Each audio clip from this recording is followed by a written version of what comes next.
একটা কাক ও রাজহাঁসের মধ্যে কথাবার্তা চলছিল। রাজহাঁসকে দেখে কাক একদিন দুঃখ করে বলল, তুমি কি সুন্দর দেখতে, তোমার গায়ের রং কি ধপধপে সাদা। আমিও যদি তোমার মতো সাদা হতে পারতাম। আমার রং কালো, তাই কি বিচ্ছিরিই না দেখতে আমি। কাক ভেবেছিল যে রাজহাঁস জলে থাকে বলেই হয়তো তার গায়ের সব ময়লা ধুয়ে ধুয়ে ফর্সা হয়ে গেছে।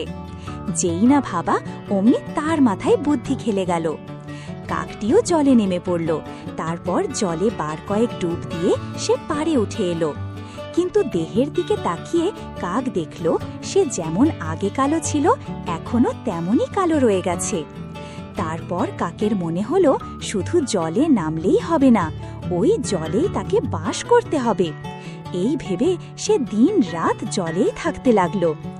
কাক যতদিন ডাঙায় ছিল এখানে ওখানে উড়ে গিয়ে কিছু না কিছু খাবার জোগাড় করতে পারত, কিন্তু জলের মধ্যে তো কাকের খাবার পাওয়া যায় না। খিদে পাওয়া সত্ত্বেও কাক জেদ করে জলে বসে থাকত। এদিকে না খেয়ে সে দিন দিন রোগা হয়ে যেতে লাগলো। রাজহাঁস তাকে ফর্সা হবার বৃথা চেষ্টা না করতে বলল, কিন্তু কাক রাজহাঁসের কথা শুনল না। সে রাজহাঁসের মতো সাদা হবার চেষ্টা করে যেতে লাগলো।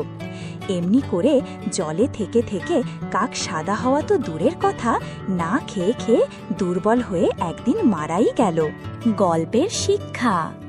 এই গল্পটি আমাদের শেখায় নিজের স্বকীয়তা ও প্রকৃতি মেনে নেওয়া উচিত। অন্যের মতো হবার বৃথা চেষ্টা নয়, বরং নিজের গুণাবলী চেনা এবং কাজে লাগানোই শ্রেয়। হিংসা বা অনুকরণ করে কখনো সুখ বা সাফল্য পাওয়া যায় না। অবাস্তব আকাঙ্ক্ষা আমাদের ধ্বংসের দিকে নিয়ে যেতে পারে।